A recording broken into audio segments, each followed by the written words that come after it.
Hey, how's it going?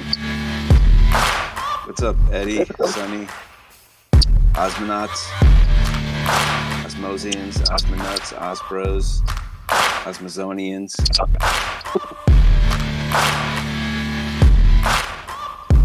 Can folks hear me okay?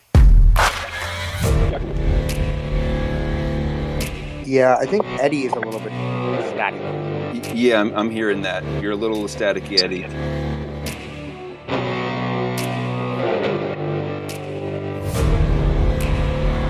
I thought I was upgrading my phone. I guess it's not upgraded at all.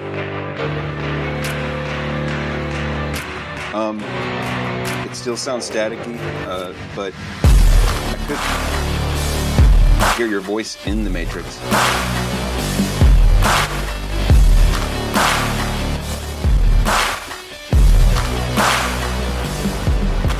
Well, Kevin, I mean, you're back to... Yeah, well, yeah, we can just run with this and keep troubleshooting. We have an exciting edition of updates from the lab today. We're going to be talking about governance. We have some validators who will be joining us, among them Joe, Abbey, and someone from Lavender.Five, and possibly Sifchain. So, Sonny, you want to dive into any updates you have from the lab? Yeah, sure. So we can talk about a little bit about some community stuff first. So, we had Greg from Region on last week talking about the proposal for Osmosis to buy carbon credits to offset its own carbon emissions, as well as create a liquidity market for like carbon assets. And so both those proposals have passed. So Osmosis has the community pool has bought, I think, over 100,000. I forgot what the unit is, kilotons, I think. Or no, sorry, I forgot what the unit is, but we bought a significant chunk of carbon credits to do that. So that went through. That's a big win. I just want to Yeah. say that's really, I mean, I've been talking to Greg about this from, I don't know, 2 weeks ago, and it's very exciting. So I just thank you to all the Osmonauts and people in the DAO who voted. Yeah, this is the for first time this. a blockchain has like sort of offset its own carbon emissions like fully on chain. Like there are some other projects, like I know like Algorand has like offset its carbon emissions, but it did so via like the Algorand Foundation, sort of just like by like offsetting carbon credits on behalf of the blockchain without like necessarily the consent of the blockchain. Not that you should, you need consent to like offset someone else's carbon emissions, but it's cool that this is like the first time that a blockchain like did it via its own internal governance systems and on-chain execution. Yeah, I mean, that is not, I think somebody like an outside observer looking at how a DAO functions, I don't think people would have necessarily guessed that was the outcome. Like, I think that speaks to the values of the community, because it's not necessarily in your self-interest to do that. It's a principled decision. So it's really exciting. Yep. So, and then I guess on some on-chain related stuff, I guess this is just a tentative right now, but I think expect to see the next chain upgrade around mid-April. And the target of this chain upgrade is going to be primarily focused on the AMM module. So the main sort of two changes are one, well, so I guess three changes. But one is that the first one maybe doesn't affect too many people, but it's the interfaces that we use for the AMMs are changing.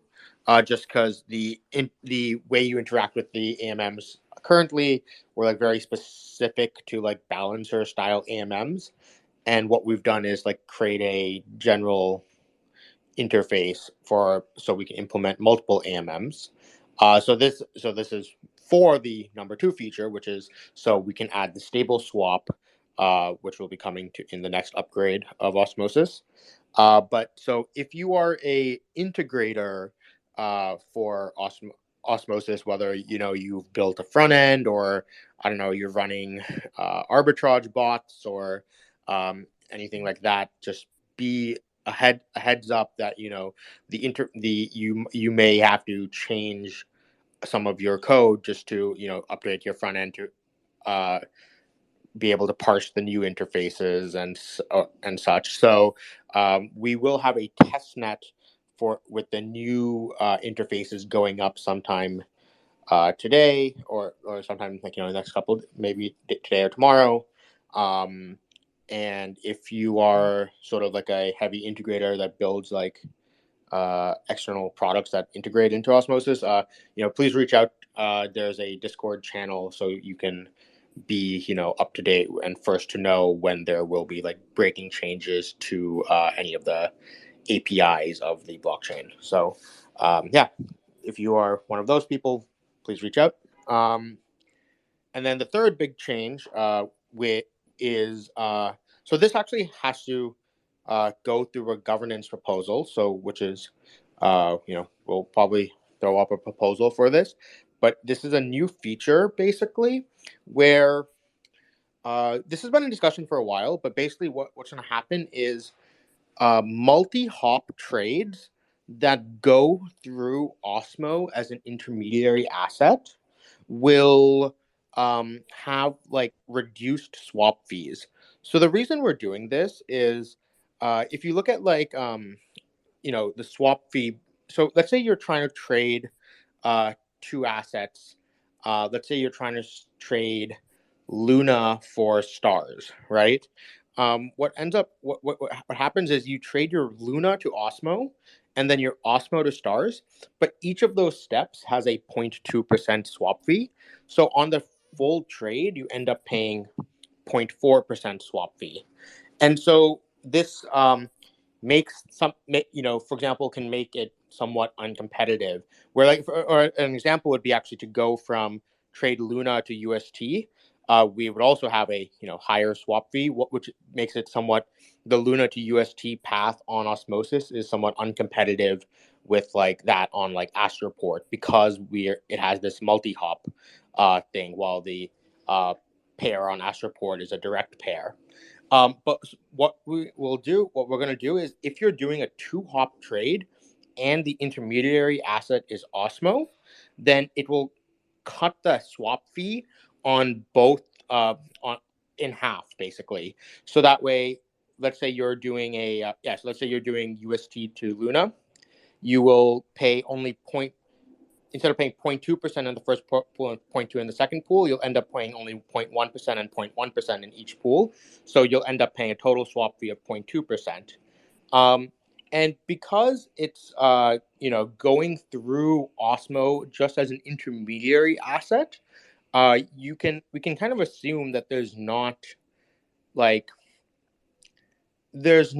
asymmetric information that is being traded against, because someone is basically effectively buying Osmo and then selling Osmo right away. So it's like not actually, in our opinion, it doesn't really harm the LPs, other than it will lead to slightly reduced swap fee revenue for LPs. But we believe that like this system will just increase the trading volume on the pools, and probably offset that decreased revenues from individual trades. And so it's also this helps establish Osmo as like the best base pair in Osmosis, because if you go through, and it also makes there be like less reasons to create like direct pools, because like right now it's often very logical to create a direct pool between a popular pair such as let's say like Juno and Nita, right? Just because if that's a popular pair, people might want to go through that, and having that single swap fee makes it more competitive than routing through Osmo pools. But this like swap fee reduction will make it better to always route through Osmo pools, and this will allow us to like have just like more efficient or more liquidity and just more usage of Osmo as like the primary base asset in the Osmosis ecosystem. So yeah, that's the other third big change. But obviously this I think this feature does require a independent governance proposal rather than being just like wrapped in with the upgrade proposal, just because it is technically has this big change to LP P&L, just because we are reducing the swap fees, and I think that needs the consent of governance before we decide to put that on the next upgrade. That makes sense. I mean, we're in a position where I guess it seems that people aren't relying heavily on those swap fees yet. I guess some LPs are certainly pulling in. It depends on the pool, but right. It does sound like, well, like this just, I don't want to go off down a rabbit hole here, but looking back at the original vision for Osmosis documents on Medium, like there was more talk about kind of individual pools having like their own kind of governance controls. And I don't know, this seems like this sort of thing starts to open up when you bring the fees in, more of that kind of conversation. But anyway, this sounds like it's very good for traders. Yeah, I think it'll be really good for traders, and it'll be good for LPs because it will bring in more trading volume. Right. It's the volume is important that this is an easy place to make those swaps. Yep. So yeah, that's sort of the one, sort of some updates on the upcoming chain upgrade. We also have a lot of the CosmWasm osmosis bindings that are ready, but we have to see if that will make it into this next upgrade. Want to avoid too much scope creep. I guess some updates on more web side things.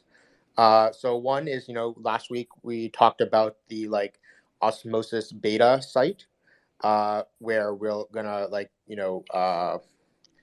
any new assets that come onto Osmosis will be added to the beta site first, and then if they get governance incentive, we'll move them onto the primary site. So this kind of so we come up with a name that we're going to be using for this new site. It's going to be Frontier.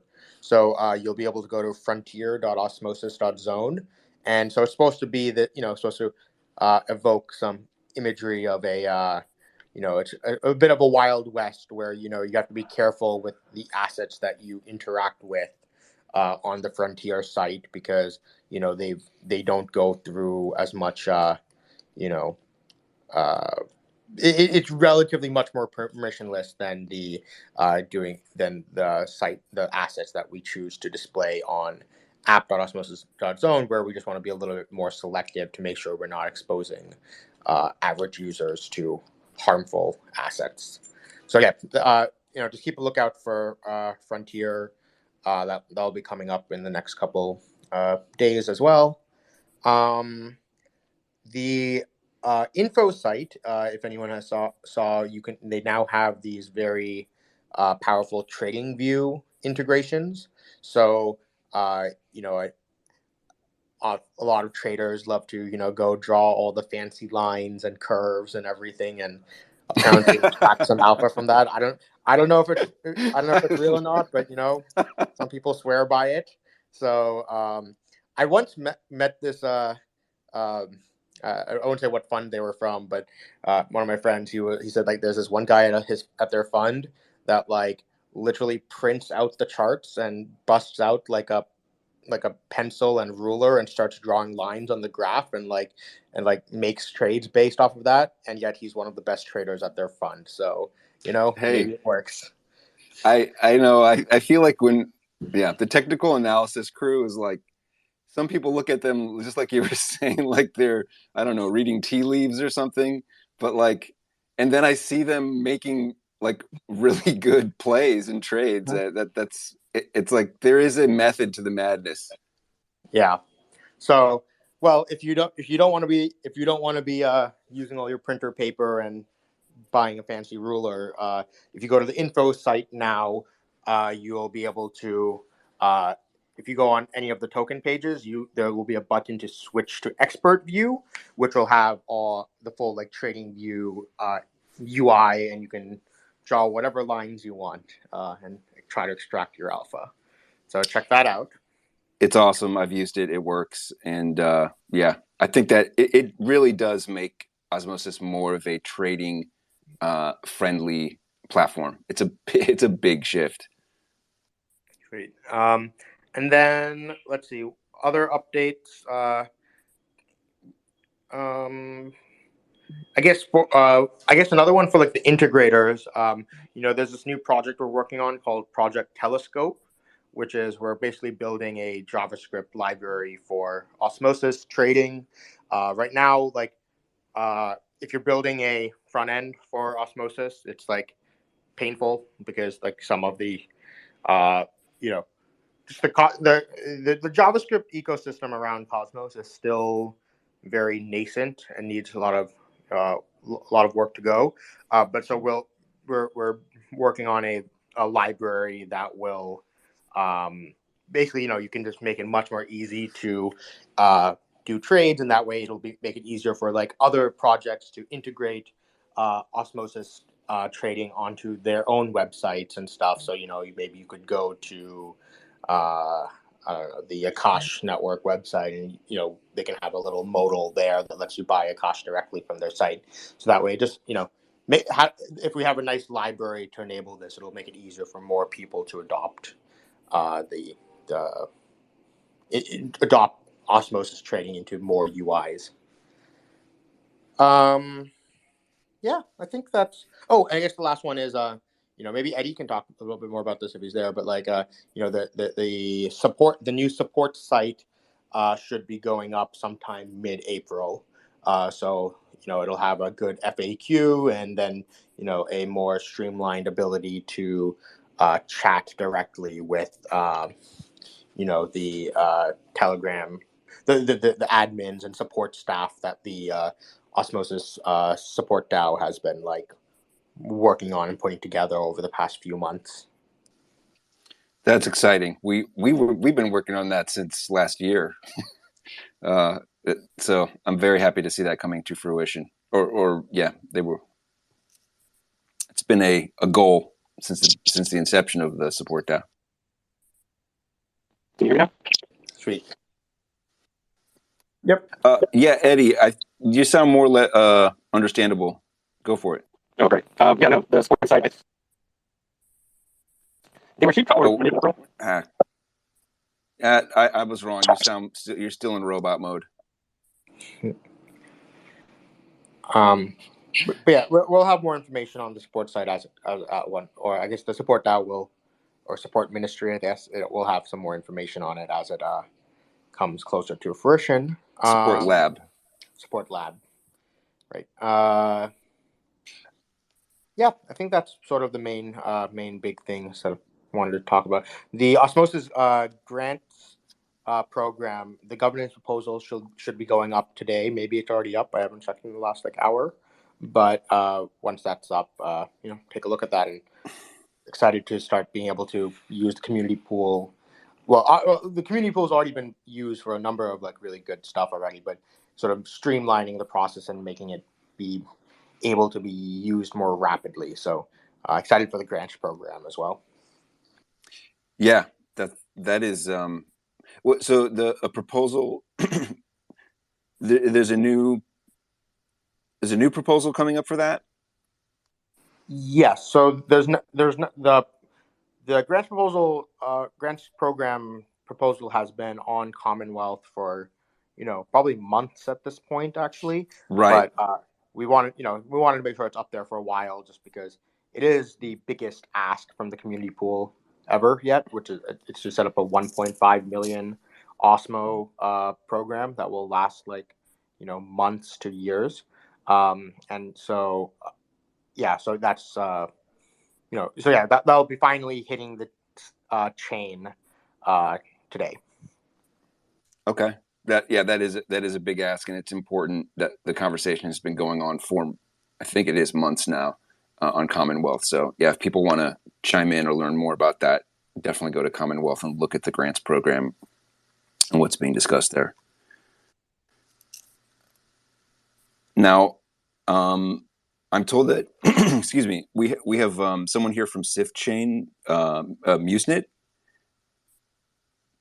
Can we bring you on and we can talk a little bit? We've trying to talk with you folks for a while, and this is exciting. Hey, yeah. Hey, everyone. I'm Aiden. Welcome. I'm helping out Sifchain as a technical advisor, and I think Jazir is also here with us, the other co-founder. Okay, yeah, Jazir, please join in too as needed. Hey, what's up, guys? What's up? Welcome, Sifchain. Jazir, Musenit.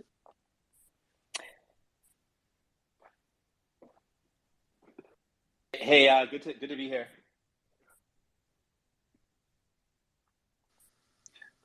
So now I'm going to show my cards here. What is it that or is this to discuss bridging or governance? What's the topic of? Because I'm curious to hear. Yeah. Yeah, I mean, I think I guess I think I know initially we had plans to talk about bridging a while back, and there's definitely some ideas with bridging and convictions we have that we think would be interesting to share, but it's probably a bit late for that. And I know the kind of agenda for this call is governance centric.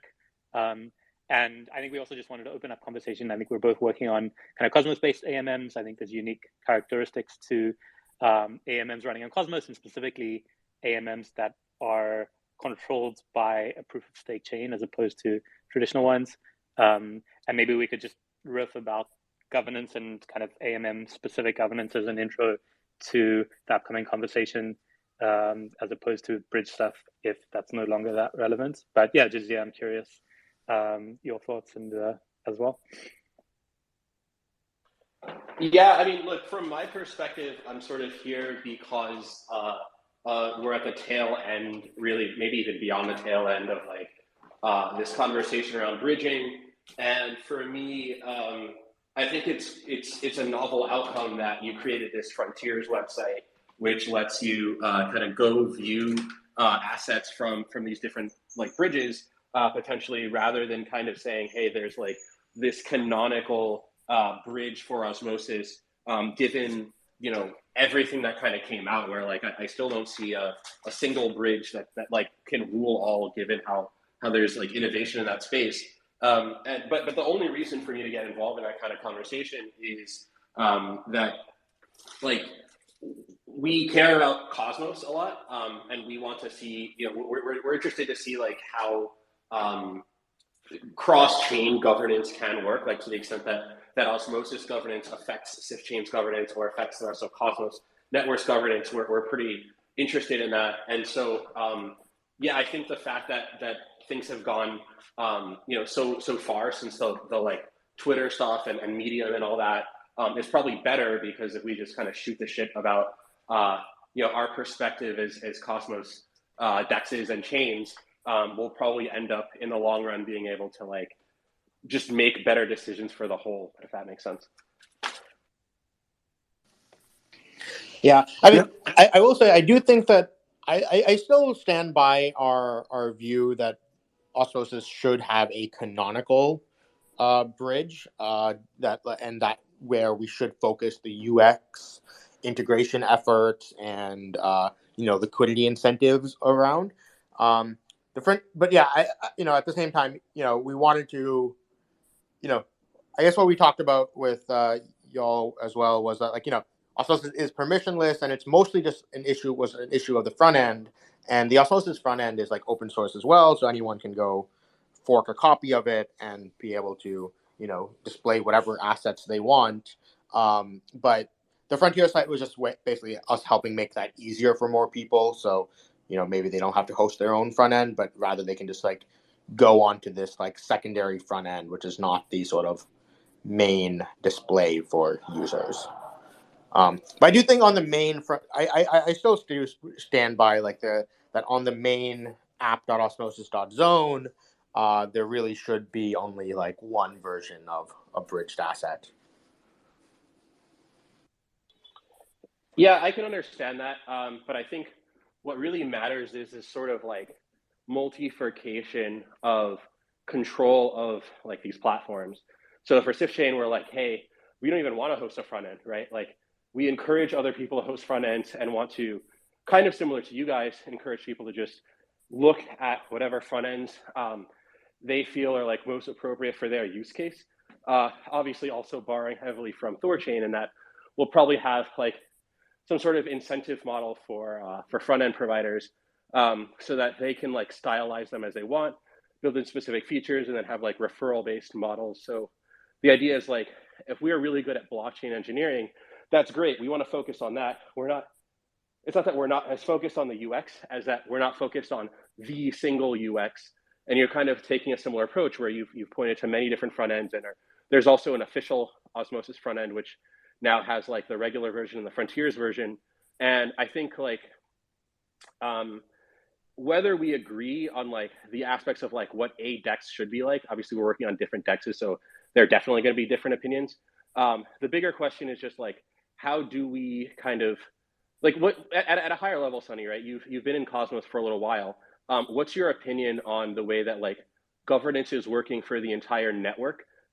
Given that there are now so many chains, so many people who wanted funding now have funding, but they're against their own projects. Like, how do you feel about progress that's being made versus some things that might not be made as well, and the fact that like some of the improvements that we're doing to Cosmos projects are coming through like just implement, see what works, test it, and so on, versus like a centralized group, which obviously has some flaws, although there can be faster execution in a lot of ways. Mm-hmm. So I think there's.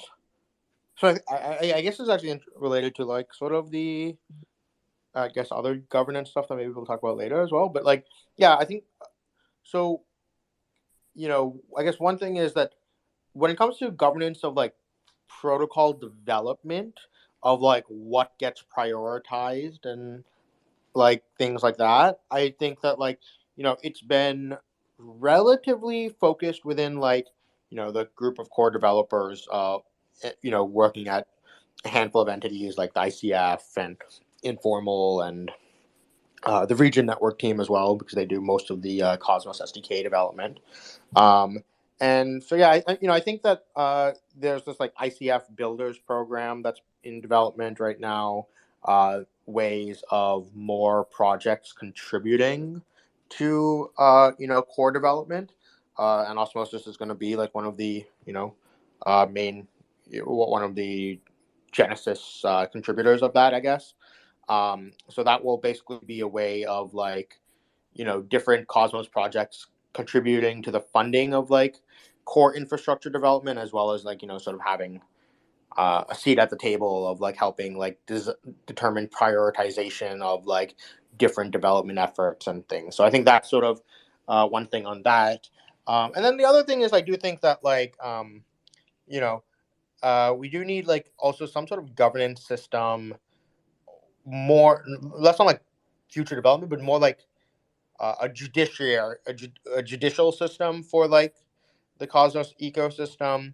I know like one of the things has always been like the Cosmos Hub is supposed to act as this sort of like judicial system of the ecosystem, but I'm not sure if it really ends up being the best judicial system, just because I don't know if other chains have like any sort of representation within the Cosmos Hub. And so this is something I've been talking about with like Bucky and Jay for a while now, which is just like, yeah, how can we get more chains have like representation in whatever a judicial system is? Like, one idea was this idea of like a meta chain where it's like, okay, every chain gets to run a validator on this like meta chain, and maybe weighted by, I don't know, somehow a market cap or something like that, or maybe it's one chain, one vote with like some kind of like how the UN works, but like just to act as this sort of like,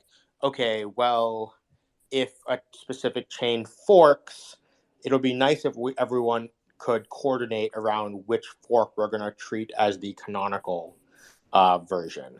Or you can also do things like like cross-chain namespacing and stuff. I think that's like something where a meta chain could be really helpful.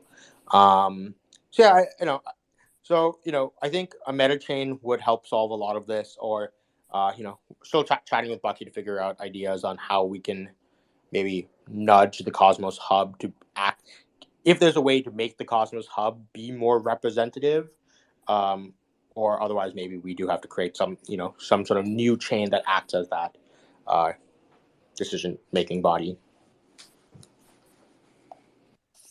Yeah, I think that all makes sense. I've been really pleased with a lot of the commentary around this kind of thing. I feel like cross-chain governance, it's a bit like this massive sort of federation or confederation of chains that each individually has some sense of sovereignty and control. But there is also this idea that we want a unified UX, unified set of standards, and so on. And I feel like what's maybe screwing with people's minds is this idea that you can go from like a really big hierarchical system top down, which is how most like Web 2 projects work if they go beyond a certain scale, or you can have sort of these like projects that more or less barely interface with each other. And I think Cosmos Network is coming to this sort of convergent decentralization where like anyone can do what they want, but we're starting to kind of hone in on specific norms. And yet at the same time, there's always room for fraud, essentially, or a violation of expectations, where someone follows most of the norms, they're in the network, so to speak, but then they do something that's kind of weird. And Sifchain and Osmosis have definitely like discussed over Twitter, where it's like, hey, you guys violated this norm, you violated that norm. And I feel like it would be ideal if there was a way to, discuss that stuff, like where there were parameters expected for the conversation. What's going on with Juno is like substantially worse, right? Where the core team has like publicly had spats, and it looks like we're going to talk about that more later. But like these things happen; they happen in Cosmos, they happen everywhere. And I think it's good to see all the development happening in spite of that. It really is a sign, I think, of like maturity, of just the fact that there are a lot of people who can learn only so much, and to the extent that they cannot have perfect knowledge, need to be able to coordinate with each other to build a common product, which is the Cosmos Network, then also build these projects which like may be somewhat competitive with each other, or complementary with each other, depending on how we move forward. And to the extent that there's like this Sifchain versus Osmosis narrative, we've really wanted to move away from that for a lot of reasons. The biggest one is that while Sifchain and Osmosis are both DEXs, it looks to us like the product development for the projects is like definitely changing dramatically. Like our big things are deep margin and like some substantial stuff around like protocol, monetary trade policy, and these other things that like it doesn't seem like we've seen on the Osmosis roadmap. On the flip side, you guys have done things like superfluid staking and the other really great concepts that we believe like really speak to like a specific value prop. I think that there is sort of this like duplicity or tension where everyone's got like a vision that may or may not make sense, and it's just there's natural like conflict of interest where you want to steer towards like focusing on your solution because of like monetary interests. But to the extent that these things are like revenue generating on their own, like if we can tone that down and push more into like investing in like a combined future that makes sense. I know Aiden was like particularly interested in seeing this conversation move towards that direction. I'm a little bit more just like focused on what is Sifchain, how do you build Sifchain, and so on. But yeah, I think if there's a takeaway from this chat, it's like it would be much better to have Osmosis as thought partners around like what it makes sense to do in Cosmos and in an AMM in a broad sense. And I think like to the extent that there is some competition, that's probably going to go away as we keep like changing our feature sets to be more differentiated. Yeah, maybe I can like set a framework for how I'm thinking about things and like what could be used to guide an interesting conversation there. And I think it ties into both bridging, interoperability, and governance, because the common thread across bridges and interoperability and governance is really security, decentralization, and censorship resistance. And so like having some common ground on philosophy or theory for what kind of security and censorship resistance goals are is important. So like if you look at interoperability and governance, the governance solution that you use and the interoperability and bridges you use kind of come to potentially undermine your whole security model. Similarly, like your choice of bridge is your choice of security. Sure, the chain itself can be proof of stake based on some distribution, But if the bridge has a different kind of security property, then essentially the chain itself can kind of take on the security properties of the bridge rather than anything about the chain itself. And similarly, in like the Cosmos network today, we see there's a lot of shared stakeholders and shared validators across different chains. Many chains have this kind of fake proof of stake where really the stake is controlled by a few people, and it's more like a proof of authority style security. And these kind of like more theoretical goals around how do we measure security, how do we quantify security, or do we even quantify security and economic security, and how relevant is it to both bridging and governance is an interesting one. And specifically in the case of AMMs like Sifchain and Osmosis, we look at like the history of AMMs where Uniswap was the first one that took off. Obviously there were things before that, but like the core thing about Uniswap that like led to a lot of its hype initially was the fact that it had no token and it had this kind of ungovernance where the only things that like could be changed on Uniswap initially was like a fee, and if you look at today, it's still just a fee, and even that fee, I believe, is restricted to certain fee tiers where the tokens, they can't put the fee up to say 100% and censor the protocol. And so this kind of ungovernance as the goal for Uniswap is like a really interesting characteristic, which is completely flipped in the case of chains like Osmosis and Sifchain. And in some ways that's like, maybe people don't like that, but in other ways it's interesting because now these chains can start to do like unique kinds of things with their AMMs. So like, for example, at Sifchain, we've been thinking about ideas around allowing governance to control or almost like modulate the curves on different pairs and have a kind of monetary policy where it takes more direct control over the liquidity and the order books or the effective order books in the market. And that's like a potentially very contentious / risky thing, but it's the kind of thing that, you know, when you're in a proof of stake chain or in an AMM that doesn't have this kind of ungovernance property, we may see it start to get explored in the future. And it ties back into like what's our kind of theoretical framework for thinking about security in proof of stake chains and interoperability and with kind of economic quantified security.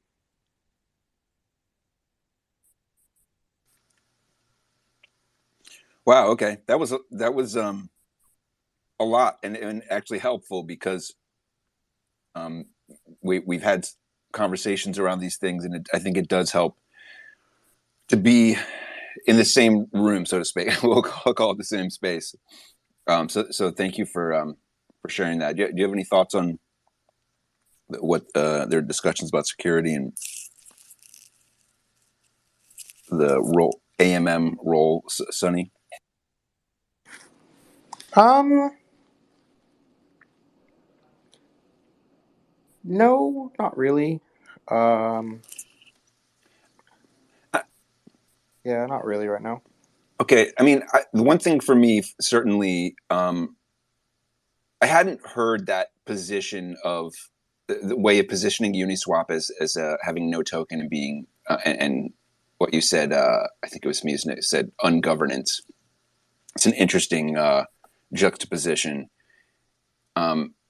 It makes me think about what you were saying, Sonny, about, you know, the Cosmos Hub as judiciary or having like a meta chain. It's like, since we are on the governance path pretty strongly, we do have to think about these things. You know, that's I guess that's the part of the price of it. But yeah, so Jacob and I were actually having a really interesting discussion last night for like a while. I don't know, Jacob, you want to maybe summarize it? Yeah. Okay. So the conversation was basically on each of us had our own points of contention with recent governance moves on Juno.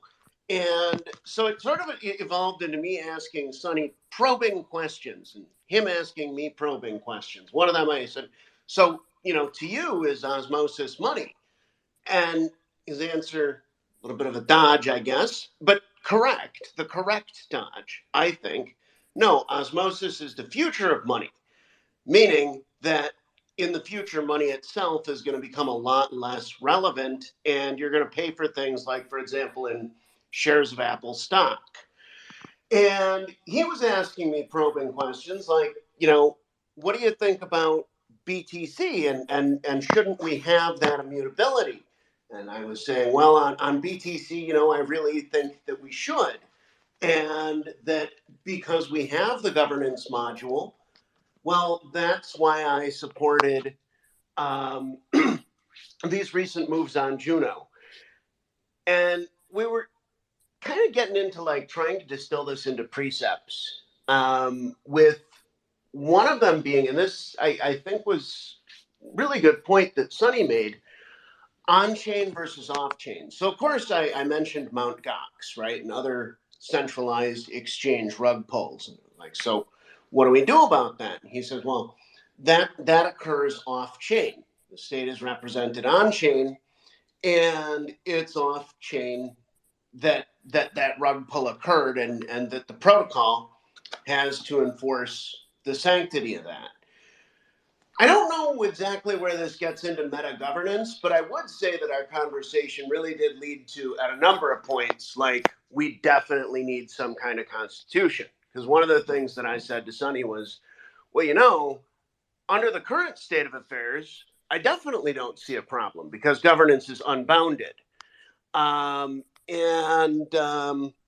So yeah, I'll sort of leave it there, and also maybe open up the floor to other people who participated in, the recent Juno brouhaha. Yeah, like I mean, one thing that you mentioned interesting was you said that the governance module feels like a God module right now, where technically it does have like unrestricted ability to change anything on the blockchain, but I think there needs to be more norms and expectations set around. I don't see that. I don't think that, at least on something like Osmosis, that the governance module should be used as a God module that can feel like it has the notion, like the free reign to do whatever it wants. I think that like unchecked democracy leads to tyranny, and that like you need a system of rights that are like inalienable rights that are like underlying and set rules upon what like democratic systems can do. And like, this otherwise that's why we have systems of minority rights, so that you don't end up with like tyrannies of the majority. And so, I think, I guess part of for me was like, I always, I kind of assumed that most people in crypto come from like the Bitcoiner community and have like shared like a similar sense of like ethos and philosophies around this kind of stuff. But I guess it's very clear, or it's more clear that maybe not everyone did do that as the space is expanding. And so I thought that's why I think like something like a constitution that makes some of these like philosophies and norms a little bit more tangible and legible, I think will be more important going forward. Well, I mean, I guess the problem there is that even if there is a constitution created, that still isn't really enforceable. If people decide to go against it, then they can. So that kind of begs the question of, should there be, for lack of a better term, a Supreme Court of governance, in order to enforce it? Because in the current stance, it would still be unenforceable, and governance module remains the God module. Yes, I think that the governance module remains the God module. It's about the social norms that like tell people what like is acceptable or not, right? And I think that like if social norms are against X, right, then like we usually people will vote in a way that is in line with the social norms of the community that have been agreed upon by the community. I think like that's what Jacob was trying to make the point about, was that like he voted in a certain way based off of his perceived view on the social norms. And if you know maybe Juno has like, maybe that is the social norms that the Juno community wants to instill. But I guess my view would just be, I don't think those are the social norms that make for good, resilient, censorship-resistant systems.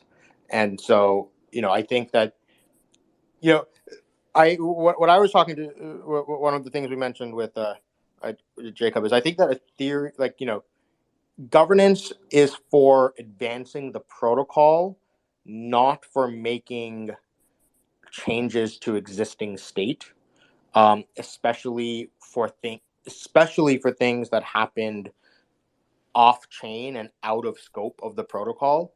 If there's something that I think something like fixing bugs, like hacks or something that are the fault of the protocol, I think is a little bit more of a gray area that I think is more reasonable. Whereas like if there is a bug in the AMM module that causes someone to steal all the money and that can be reversed via a hard fork, then I think that's a little bit more in scope of the governance system, because it's like, well, the governance system is governing the the application that is Osmosis, and it should feel a little bit more okay with intervening in that aspect. But for things that happen via off-chain relationships, I just don't know if on-chain governance is the best juror for those.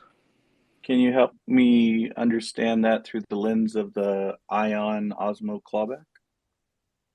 Yeah, so the Ion clawback was the expectation that was set on Osmosis at the beginning was anyone who does not participate in Osmosis in the first 6 months, is not really, was not part of the intended community recipients, right? That's why Osmo had the clawback system designed for 6 months.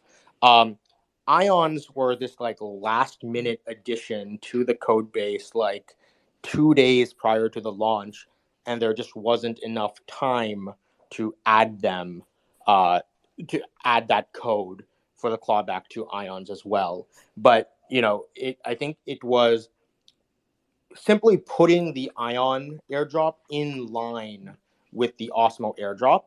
And furthermore, this Ion airdrop governance proposal, the clawback was voted on months prior, 3 or 4 months prior to the clawback actually happening.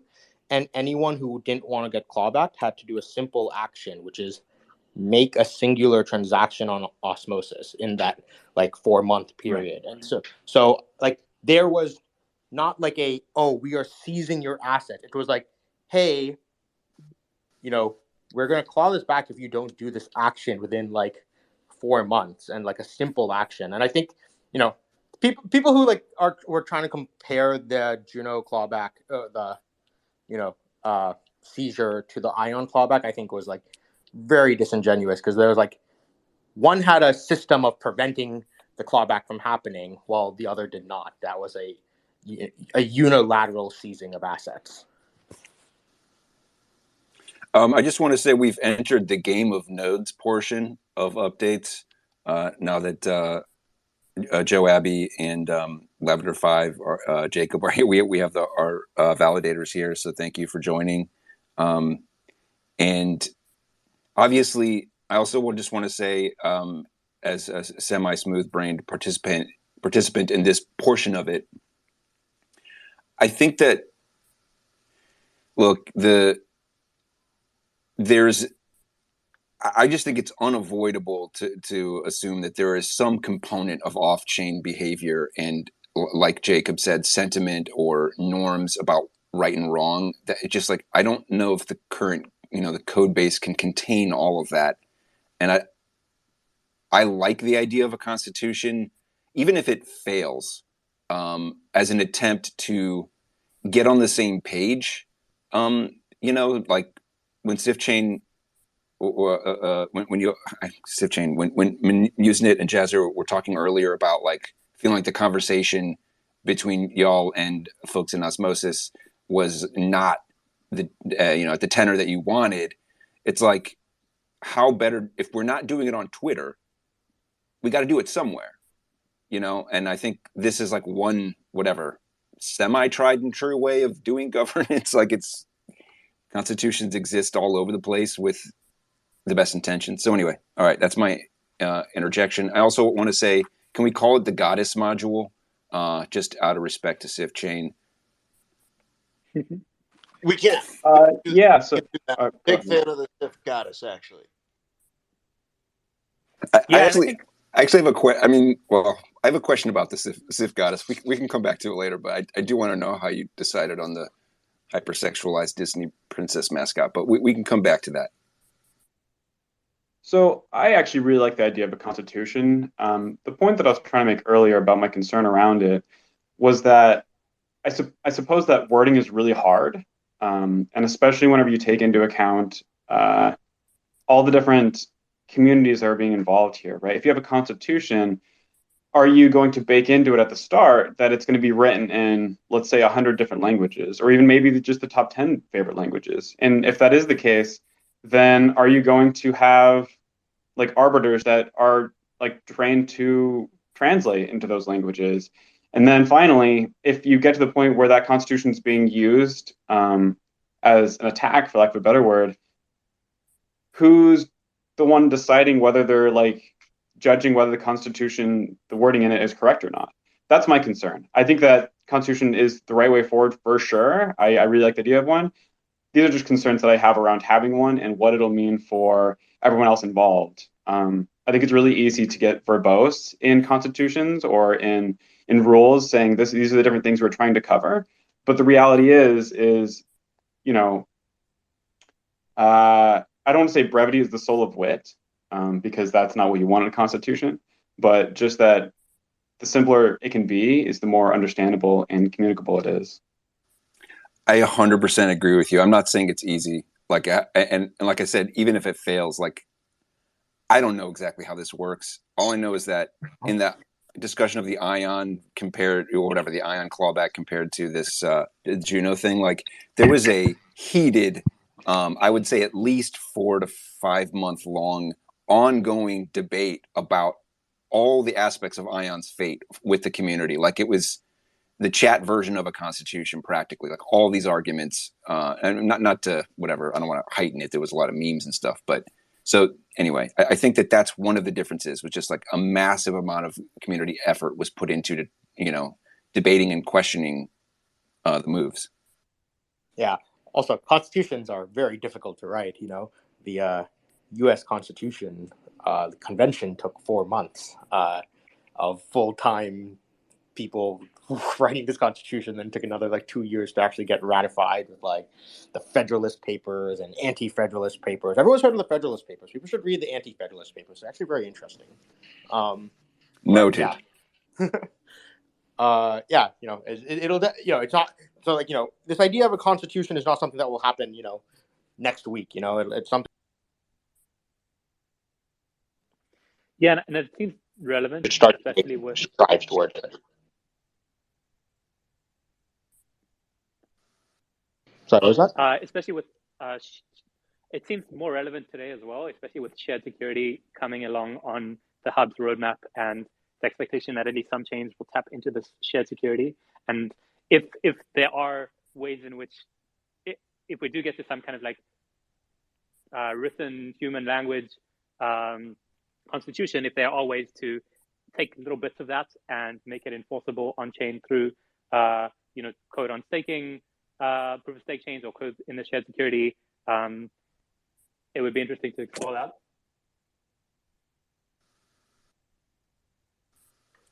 Yeah, actually, I have a question for Osmosis leadership on governance. I feel like Sunny is alluding to this idea that we think a lot about like infrastructure or economics and so on, but after a while, if you really want to do governance well, you have to do history, and you have to just do pure, let's say, political science research.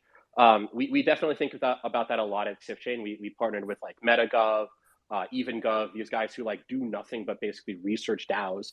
To my knowledge, Osmosis is more like in a DAO because Osmosis itself is massive, and then Cosmos Network is massive. But like, to what extent would you consider being like, hey, if we have a question, let's not just all discuss it. Like, we can do that, but there should be some privileged guy who says, I read 50 books and like did a whole bunch of research about what DAOs have done elsewhere, and like here are some things that help guide our discussion. Again, like a politician or a historian, like to what extent would you seriously invest in something like that? The George Washington account is sending some hearts right now, but no, I think the I think what do you call it?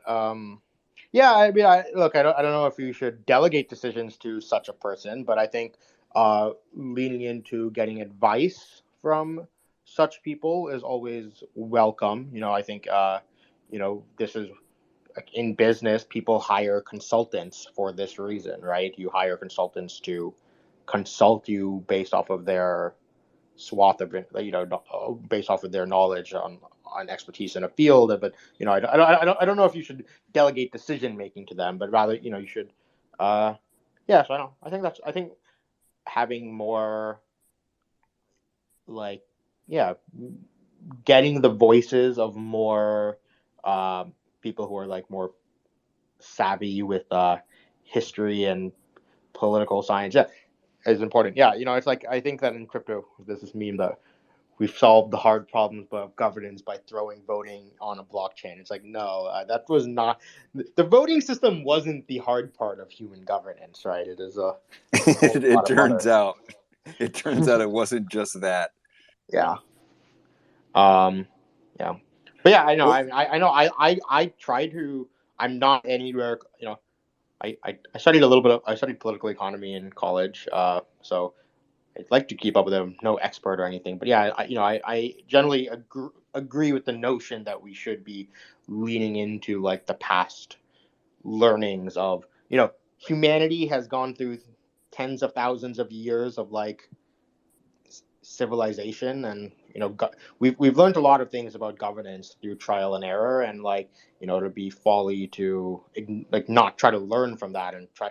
I feel in crypto we're in some ways I think crypto is like flat, like speed running through all the mistakes of the last 1,000 years of finance and governance and everything, and so I think it'll be good to learn from past things to avoid some of the wrong turns at least.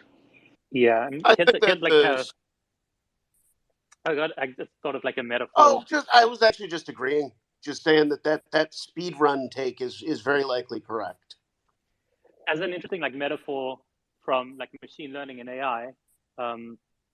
If you think about like the stuff happening with voting systems and governance mechanisms and so on in crypto today, I'm sure there's tons of examples in history and politics of all of these systems and mechanisms already having been tried and either worked or not worked. But then if you look at like machine learning and AI today, also a lot of the progress that happened in the last like few decades just happened to be because there was better hardware, faster computes, more storage. And so even with some of the same algorithms, some of the same models, because you're running them on like better hardware,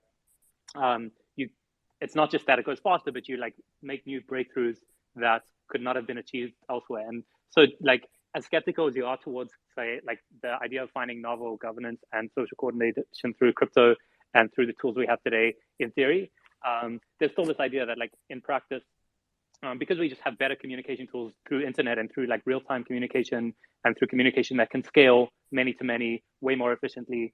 I imagine like thinking how those aspects of governance and DAOs could enable something novel rather than just like regurgitating old or regurgitating new kind of mechanisms and voting systems that have most likely already been tried in the past is maybe where we should be looking for like the ideal solutions. Right. I mean, like the whole overrideability of a vote given by, your representative is such a novel concept that, Tendermint Cosmos voting has, where today, if I disagreed with my state representative or my state senator or my, wherever in the system of government, I would have to give them a call and they would probably put it down as I have one phone call from one person. They, have anecdotally said that counts for like 10,000 constituents, speaking to the issue on that perspective. Whether or not that actually transpires, I don't know. But the point being is that if you disagree with the way the validator votes in a proposal, then you can always vote the way you would like to see the vote. And so how neat that would be in a system of government where generally you just rely on your representative to do the right thing, that votes the way you expect, and then when you disagree, come on, go on Twitter and raise a ruckus and make your voice heard. I think that's a really good point, Joe. That, I mean, I guess Musenet was also saying this. Like, I don't know. There seems to be a way in which the lessons from the past and some of the reinventing of the wheel can be avoided by looking at existing functional governance mechanisms in the world, in the off-chain, but these unique features of Tendermint protocol, where you can override a validator's vote, increasing the the democracy aspect of it, to me is things to embrace and strengthen our governance capabilities. So I guess one question that kind of related to what Musenet said was about how urgent should we treat currently, yes, you can override your validators votes, but the vast majority of vote users don't, and so the validators end up having a extremely disproportionate amount of voting power in the system right now, and it's very likely that is the skill set of running a validator the right skill set that also makes for good governors, and I'm not sure that's true or not, because yeah, I agree with you. I've had this exact same thought.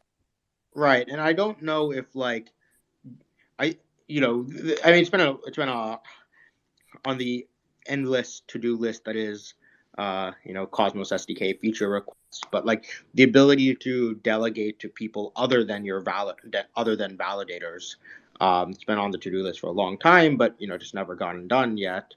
But should that be higher prioritized?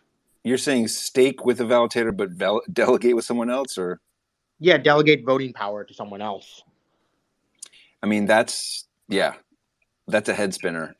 Because I was having this chat, I think, with Lavender.Five about, with all the work and maintenance of keeping up a validator, or let's say a relay, or something that's more technically and involving keeping up with, especially we should acknowledge that our voting turnaround process has lengthened. When it was 3 days, and that was, I guess, yesterday, for a proposal to pass, or whatever voting period, keeping up with everything and the flow of proposals is hard to fathom.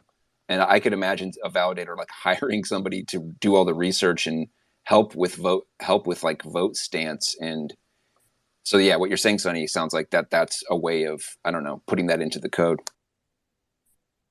Well, I think one thing I'll add to that is that your suggestion that validators hire people specifically for helping with vote stances, that is very much already happening. So you are right on track there. I think there's a difference though in a validator outsourcing their governance to a user being able to choose a different governor, because you're going to come with interesting dynamics where, say, 100 people have staked towards validator A, but they've split their voting power across 7 delegators. And then what does the relationship look like between the validator who controls the stake and the delegators who control the voting rights on that stake, and new kind of relationships that form between them? But I mean, I think essentially unbundling that and opening up that to more kind of market and social interaction forces does seem like a better goal. I mean, we're largely describing the role of a lobbyist, and how this could be realized within the ecosystem. I'm not sure It's a highly contentious thing. No, yeah, totally. I mean, I But think there Yeah. are I mean, that's Ethereum exactly what DAOs we're talking that about. have this today. Like I think Gitcoin and all the ENS stuff, if you paid attention to that, is like in the same domain. I guess they don't really have that staking aspect of it, and that adds in another complication. But that lobbyist sorrow is definitely like already happening. So on Aave, their governance module has the ability to separately delegate proposal power and voting power. So if you wanted to trust someone to just vote on proposals for you, you can do that. But if you wanted to trust someone else to have the ability to propose new proposals, there's a mechanism for that. And they're each tracked as separate balances throughout the sort of the internal account and bookkeeping. So I mean, it's definitely a thing that we could experiment and explore of how we could give additional control to, not just people running services in the back end, but those that have, the sort of thoughtful architect type mindset of how this system of finance should work. Yeah, I guess it also ties into the ideas around like constitution, because I could imagine like Right. you probably want your governance proposals to also be separated into like different categories. Maybe like some categories are unlikely to be contentious. It doesn't make sense for everyone to even be aware that this proposal is happening. Whereas some proposals, maybe they're so contentious that you want to like force a full-on direct democracy and trigger every single delegator to get a notification that they should check what's up with this proposal. And a lot of it ties into like UX and communications rather than just like rules around governance systems. And maybe the method of funding these individuals, they shouldn't be able to vote on their level of funding for participation. It's a Russian nesting doll. I do want to bring up one thing that I was talking to Dynamic about. This is an example of, I guess, governance tooling. Is that there was a discussion around this marble incentives proposal passed with, I think, 63% abstained, and it passed with like 18% yes and 16% no, and people were scratching our heads like, is this an expression of what we actually wanted as an outcome, or maybe we need to set up something where if there's that high of an abstention, then there still has to be a target for the yeses to meet for it to pass, like a slightly higher threshold. Because apparently, abstain can be with a yes majority, it makes it an automatic pass. I don't know. I'm curious what folks think about that. This was in regard to the marble proposal? Yeah, or just discuss, proposals that pass from like a majority abstention and a very, narrow, it's like 2% more yeses. Why are so many people abstaining? I don't know. I feel like I guess specifically when it comes to Osmo incentive proposals, I think, there's been a couple threads from other people around this already, but like I generally agree, right? Like I think that like it's time for Osmosis to start being a little bit more selective and strategic with tokens it assigns incentives to. I think that at the genesis, or when Osmosis was brand new and IBC was this like crazy new thing, I think it was very valuable to add incentives to many pools, and that like helped establish Osmosis as like the central DEX of IBC. But I think that going forward, I think that especially as like APRs are dropping and as the first thirding approaches in June, the incentive should be sort of more selective on like putting it on strategic assets that are very important to like Osmosis growth long term. And so I don't know. I feel if I don't know, if I was a voter, if you're feeling on a token proposed incentives is met, I think the right answer is to vote no, not abstain. That's not like, not a comment on any specific token. It's just like, yeah, I don't know. I feel validators should be taking more strong opinions, and if they're abstaining, they should have a good reason for abstaining on a vote. Yeah, The so I memo guess field is my opinion used here for- is that, go ahead, Jacob. Oh, just chiming in about the memo field. Like, I often explain votes in a memo. It helps. Got it.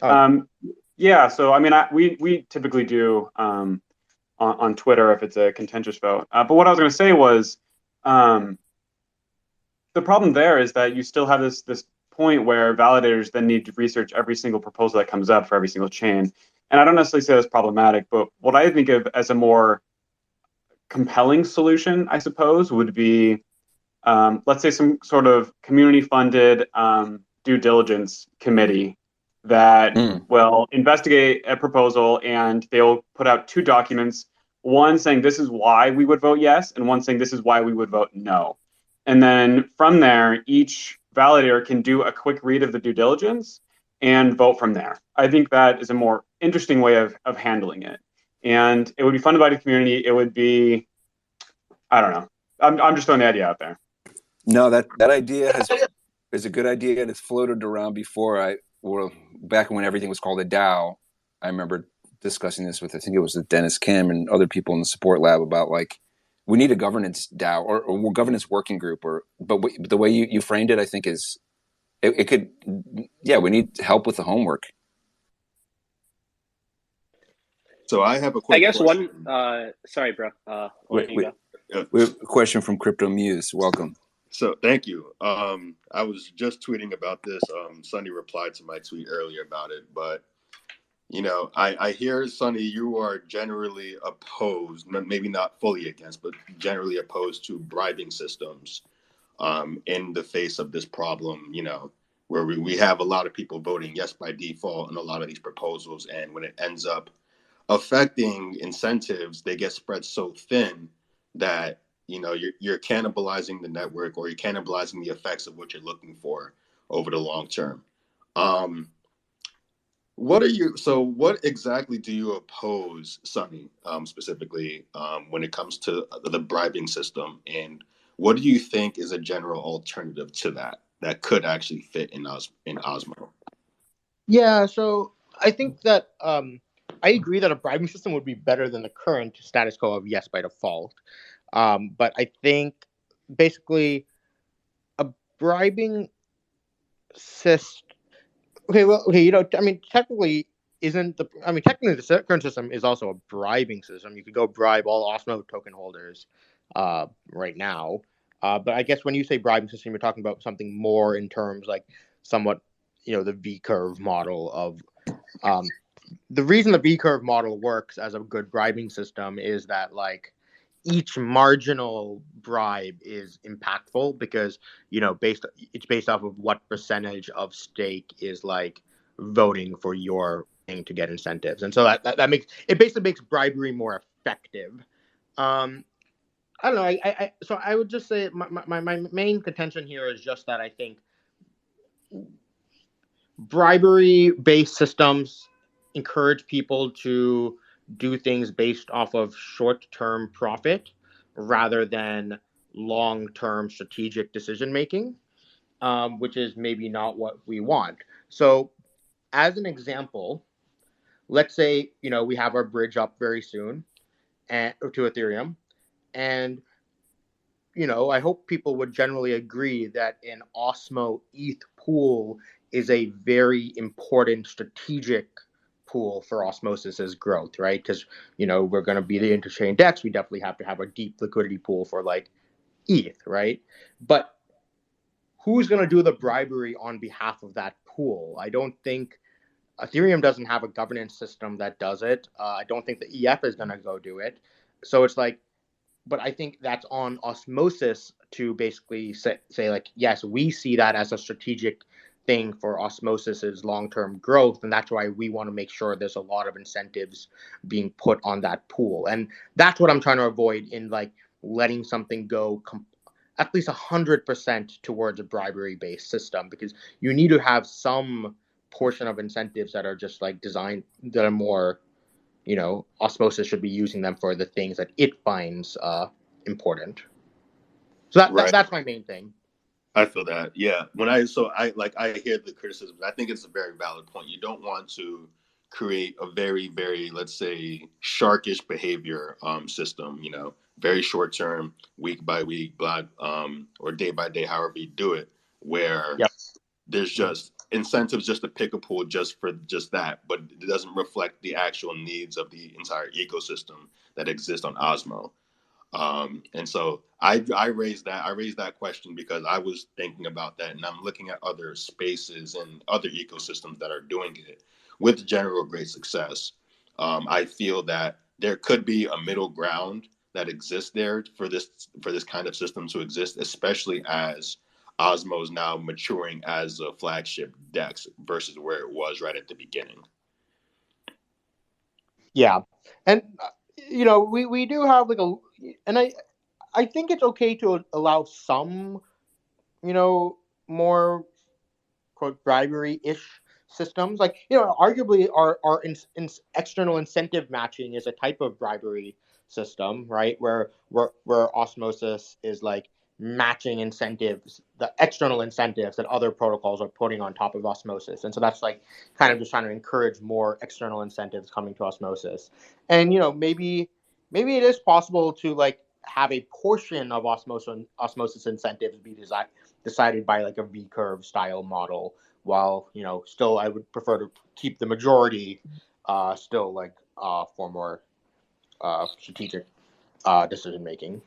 Yeah, I generally agree with that. Keeping most, I raised that because I do like the current model, as you just raised. When we were talking or just briefly tweeting, external incentives are pretty much a bribe system. It's just the critique is much more the model implementation for deciding where incentives go on the platform. And if you have a small portion, like a test run, let's say. I know some V-curve models, they use like 30% of the incentives go to X pool or whatever, and then they do the bribe that way. You could probably do, let's say, maybe 5-10% as a test to see if the behavior changes. Yeah. And I would love if we could come up with a better term than bribe, but maybe we can't. But it's a tough one to swallow. To be that needs a little bit of a remarketing spin on it. Yeah, yeah, I think it makes it so aggressive, especially if you look at the literal definition of that. Yeah. Like I don't know if I could tell my dad that's what I'm doing on a regular basis. What are you working on, son? Well, it's an advanced code-based bribe system. I just recently had training on the Foreign Corruption Protection Act, which is all about anti-bribery mechanisms and how to avoid taking bribes or giving bribes to federal officials and other government officials. So yeah, bribe is probably certainly is a loaded term. But back to the Osmo governance thing, there's also these sort of levers we have that we can maybe use to tweak some behavior, such as the deposit amount, the quorum threshold, the quorum and the threshold. So we've generally kind of left those alone or made them more accessible. And I wonder if if there's been thinking or understanding on how raising those or lowering those affects sort of groupthink.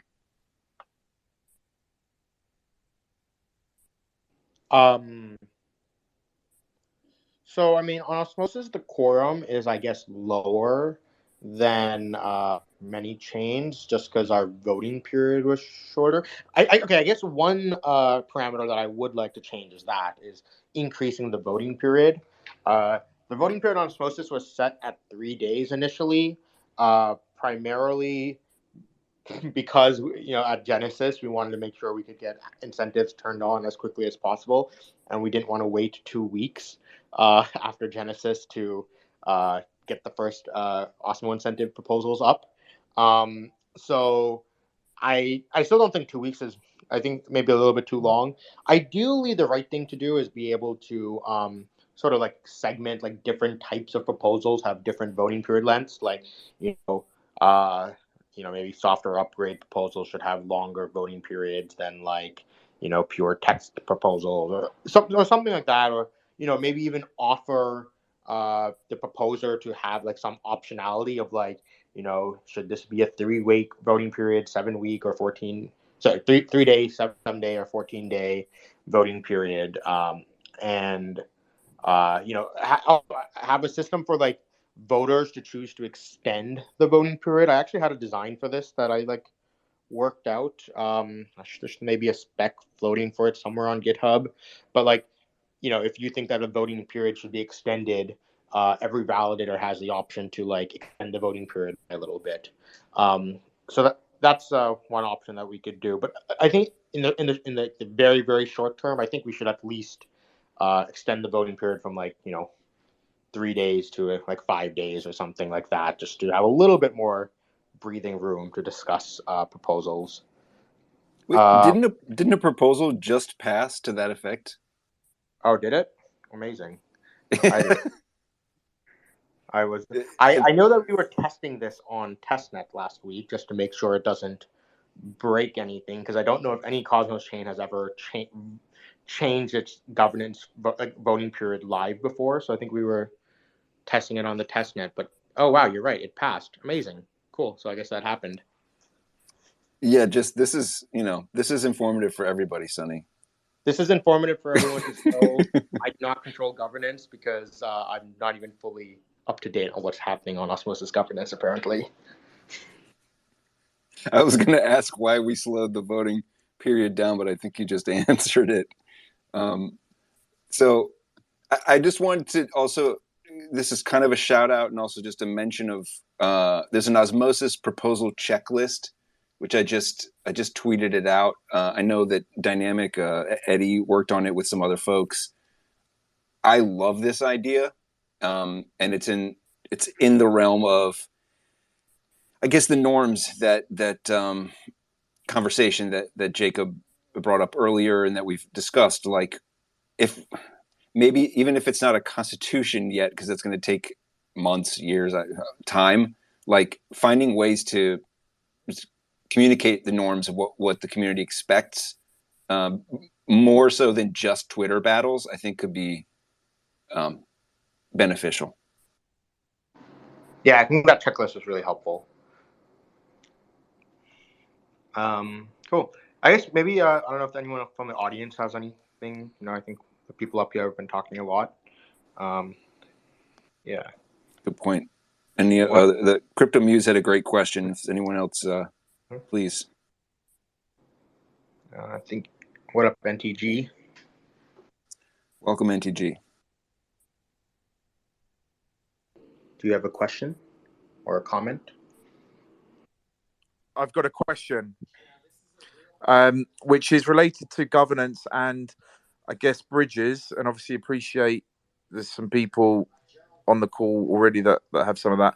So you've made it quite clear that you don't want to have permissionless listings for ETH bridges, and you mentioned maybe 5-6 minutes ago, etc., about restricting Cosmos listings. So are you foreseeing that we would need to have a governance proposal for new token listings, or it's like, could you just map out how you kind of foresee that going forward? Yeah, so I think it's worth noting that there's sort of two things being discussed, somewhat independent things, right? There's the chain, and then there's the website that is Osmosis.zone, and these are actually maintained by two different companies. So the chain development is primarily run by like Osmosis Labs, which is a development company, and then the front end is maintained by Chainapsis, which is a separate Korean company that also builds the Kepler wallet and all on that stuff. And so they're really more focused on the owners of the front end of this of the site. And the like, so when I say about like permissioned listings, you know, listing something on the Osmosis protocol is completely permissionless. Anyone can go create a pool. It's the, I guess it's the osmosis.zone website that we are sort of more concerned around, the UX of that website. And because that is like one of the primary front ends for the Osmosis. But there are other front ends for Osmosis already, right? There's Cosmos Station is one of the biggest front ends. I think I don't know. I would actually get those metrics actually, but no, like a significant percentage of the volume on Osmosis comes from the Cosmos Station mobile wallet. But then also there's Citadel One and Rango, and Shapeshift should be ready soon, and Slingshot is working on Osmosis integration. So there's all these like sort of front ends for Osmosis, and I think front ends will have different views on how they want to, what kind of assets that they want to show for users, how and who their target audience is, right? Some front ends might be targeting more basic users, or other front ends might be targeting more pro users, and we expect that sort of bifurcation different front ends for different target demographics to emerge. And so I guess when it comes to the app.osmosis.zone website, I think that there our goal is to target a much more newer, not the most advanced users, right? I think that eventually maybe there'll be a pro.osmosis.zone that will like include more advanced things and even more advanced features like leverage and things like that. But like I think the base site was it was targeting a very a different demographic, and I think for that demographic that it was targeting, we want to make it as simple for them and not like burden them with having to think about like 20 multiple versions of the bridged assets and stuff. Blockchain and cross-chain is already hard enough to explain to newcomers, and we don't want to add more complexity to them for them. So that's what I meant when I think we want to be a little bit more strategic and careful with how we present information on the app.osmosis.zone site. And that's why we're creating the Frontier site, so that's a separate version with the same code base and everything, but that is a little bit more risky, but more permissionless of listings. We'll go ahead and like display almost any asset on that site. I hope that answered the question. Yep, definitely. Thank you. Cool. And what we're gonna have eventually is on the main site, we'll have something. If you go on like Uniswap's website, they have this thing called token lists, where Uniswap Labs maintains a default token list with only about like 28 tokens or something that they've labeled. But then you can like import more token lists. So you can import the compound token list, and then it will start to show all the C tokens on Uniswap. Or if you go and import the CoinGecko token list, it will the list of tokens shown on Uniswap will go to like a few thousand or something. So eventually we will have a similar functionality on the app.osmosis.site, so that way the default token list can still show what we consider the safe assets, but then the main token list, but people can pull in like custom token lists as they want.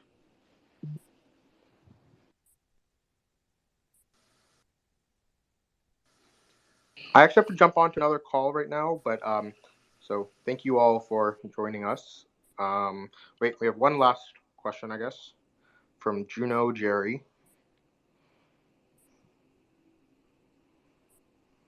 Hey, Juno Jerry, what's up?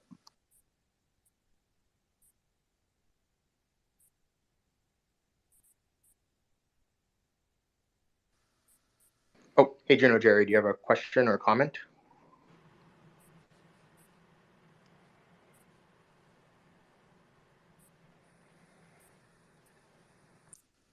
Juno Jerry, your mic is on the lower left-hand corner. It's not working. Oh, wait. No, yeah, we can hear you. We can hear you now. You can hear me now? What's up? What's your question? Hey. Yes, thanks. we can. Oh, sweet.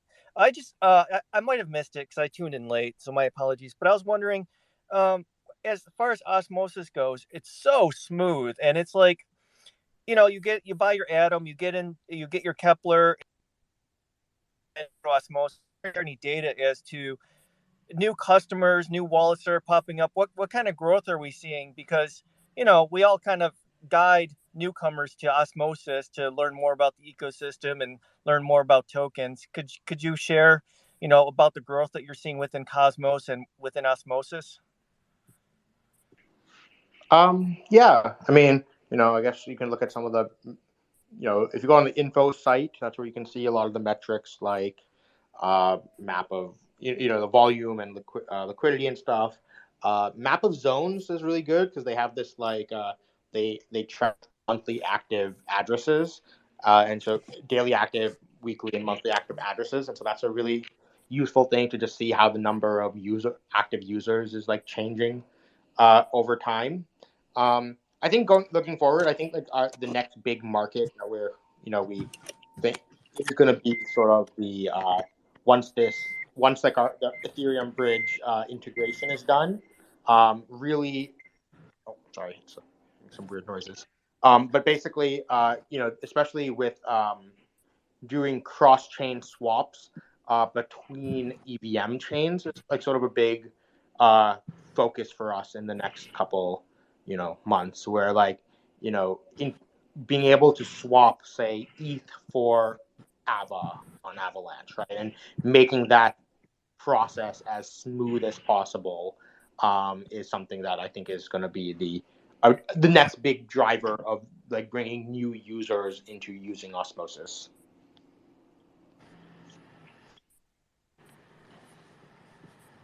Nice. I think thank you for your question, Juno Jerry. Does that help?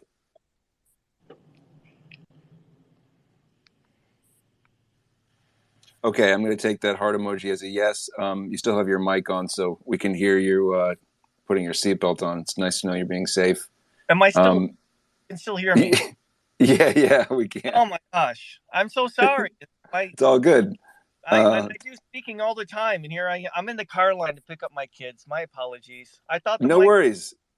No worries. There was nothing incriminating. Well, thank goodness. Yes. No, thanks for. Okay, I'll have to awesome. Check out the Mappa Zones. I'll look into that. Thank you so much. Yeah, Mappa Zones just had a new update. They're showing, I think, the USD value of IBC relays, which I think is an interesting new metric. So, yeah, definitely check them out. Cool. And then Neuro Creations. Hello. Hi. Hi. Welcome. Thank you. I actually joined late. I would like to know if there's a major updates for Osmosis. There's a couple of upgrades. You can check out the after the show. There's going to be a doc and recording coming out and a write up. But so check out it was at the beginning of the episode. But TLDR next upgrade will be probably mid-April, and the primary changes will be some stable swap as well as some changes around how fees work in multi-hop trades, and just basically to drive more volume into routing through Osmo-based pools. Yeah, definitely look for Steviewoofwoof's summary notes. They're usually extraordinarily good.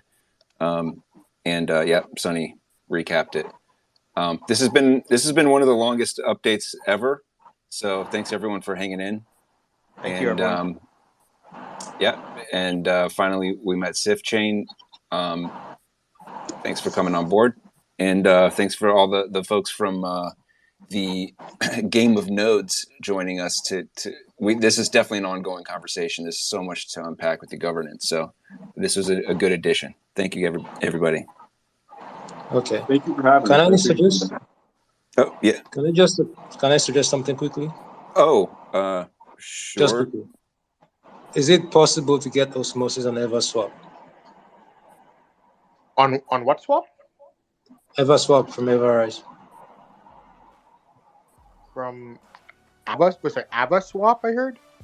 No. EverSwap by Everrise. Can you get osmosis on it? I'm not sure. I'm not too familiar with EverSwap, I guess. So, but anyone can use Osmo however they want, and if they want to go into EverSwap and create liquidity pools or something, I'm sure they can do that.